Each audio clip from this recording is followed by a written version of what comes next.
And the question of whether or not their solution is appropriate for what they want to do is going to be found in the business requirements for their tech solution. So what you would expect to find is the company saying, hey, we want to build this decisioning model, and they have very, very specific business requirements. This is the data. This is the level of data integration that we want. And as I said, they said, we don't want the data integration. We do not want system integration until like the 5th sprint. But there are very specific requirements for data. There's very specific reporting requirements that we want. We want the user interface, front end and back end, to look like this. We need this time to market. And we need the decisioning engine to put to create output in the following form. And this, somewhere in their plan, there need to be these business requirements, because the business requirements are created by the business team about this is what's going to drive value. And so the tech solution has to meet the business requirements. Once again, it's very, very common to see that there's no business requirements, that the business team never defines its product concept in terms of concrete technology solution requirements. And then what happens is the company either builds something that doesn't actually match the business requirements, or they buy something that is too rigid. So finding this document and finding a clear link between the features and the product roadmap and the business requirements for the tech solution is key. And I would say that you don't even necessarily have to be a technical expert to be able to see the links.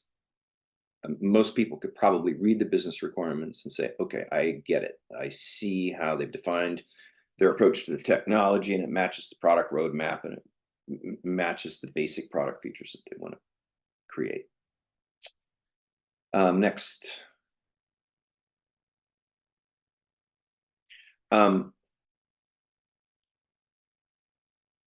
Finally, the product team. I would say that the definition of the product team, the way it's resourced and the authorities it's given to make decisions, it goes to the bigger issue of change management. Does this company have the ability essentially to innovate? And in the case of banks, the answer is almost always no. In banks, there is a tyranny in banks driven by the risk department, compliance department. It's my alarm. And the way that tyranny is broken is when the bank shifts to giving decision-making authority to the product team. The product team has to be able to move quickly through its sprint cycles and test out new pricing strategies, new marketing strategies, new ways of booking the loan in the core banking system, all manner of things, anything that it takes to change the loan. And if they are required to keep going back and getting a sign off from head of risk and head of compliance and head of business, the process bogs down. And so this question of whether, when the product charter is created, whether the team is created and that team has the skills that it needs, has the resources that it needs, and has the authority to make rapid decisions on a daily basis, and in many banks, you're almost never going to find it. And so it's a very, very easy thing to spot, and it's very clear to see when they have it. All right, we've reached the end of the 1-hour version of this, and so I'm going to turn this over.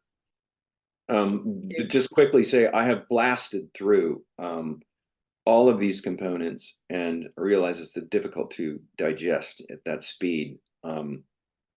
Just going to summarize by saying,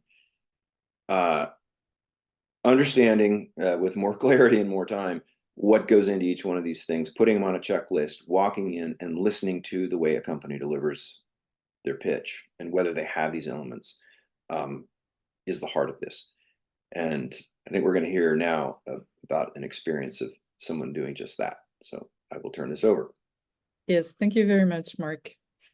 Thank you for the detailed walkthrough of how the guidance can be applied in a due diligence exercise. That was really interesting, and I hope that this really speaks to the people in the room. So looking at the chat, I see that we have people from all over, from Zimbabwe, Ghana, Sierra Leone, Cameroon. So welcome, everyone. I also see a few questions, but before going to the questions, we're going to turn it over to Caroline. So I do encourage you to continue to post questions and comments in the chat, but we're going to now let's turn to Caroline to see how DFC recently used this guidance in their own due diligence process with 2 institutions in India. So Caroline, the floor is yours. Thank you so much, Isabel. So yes, as Isabel said, my colleagues at DFC and I had the opportunity to receive this training from Mark and from Isabel, and then to work together to see how their research findings could be applied to a due diligence setting.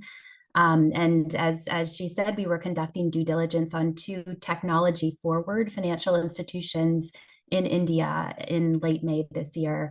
And we used those visits as a test case to see how we might incorporate these findings in our due diligence process going forward. So I think as Mark emphasized a couple of times, the research is directly relevant to situations where there is a new investment in technology that's being planned or a new technology product that's being developed. And that wasn't necessarily the case with these 2 institutions that we were visiting, but we did reason that considering the high degree of existing digital infrastructure that was in place, that at some point during the life of the DFC loans that we were considering, there would certainly be going through a process of developing technology products. And we thought that we could use this training to get a sense of the degree to which they have in place the kind of processes and practices that would be necessary to ensure that that process is well done, that process of product development, essentially also helping us look for red flags. So at both institutions, we met with the person who was responsible for technology development. Titles would be things like Chief Product and Technology Officer or Chief Technology Officer. And we asked the questions that came out of this training that were aimed at trying to understand how the whole process works, starting with the strategy, the team, the organizational structure, and then going into more details around the process and the milestones. And because both of these institutions were really born with technology at the center of their product offering, we were very pleased to see that in general, there was good alignment with the principles of agile product development that Mark just outlined for us. But a couple of things that were interesting that stood out to us.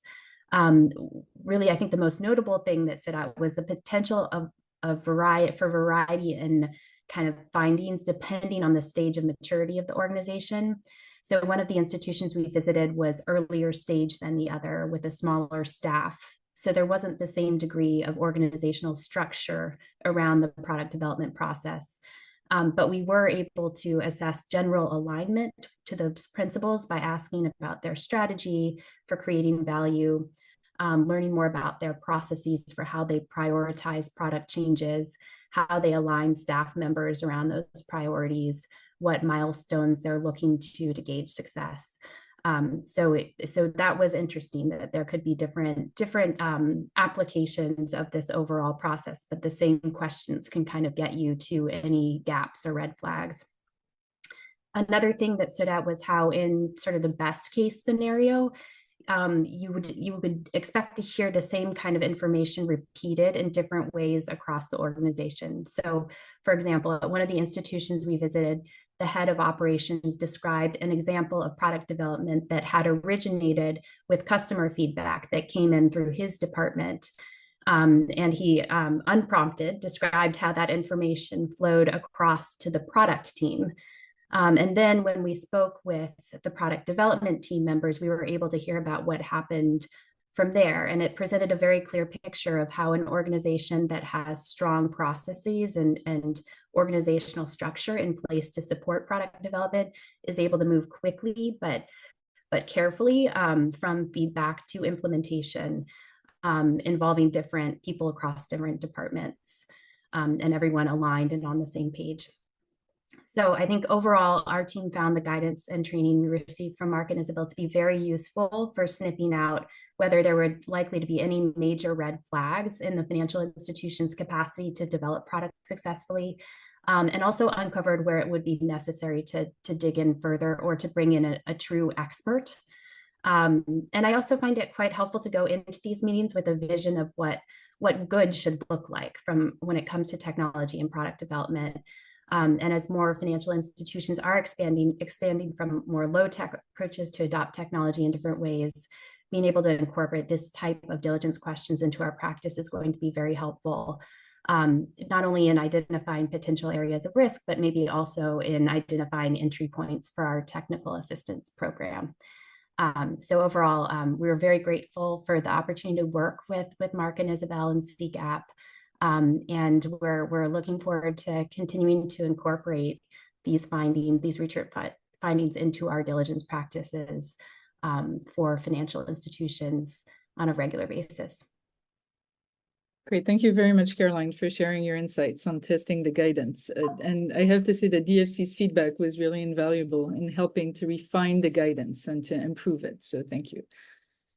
Sarah, if you could put up the slide 33 again, please.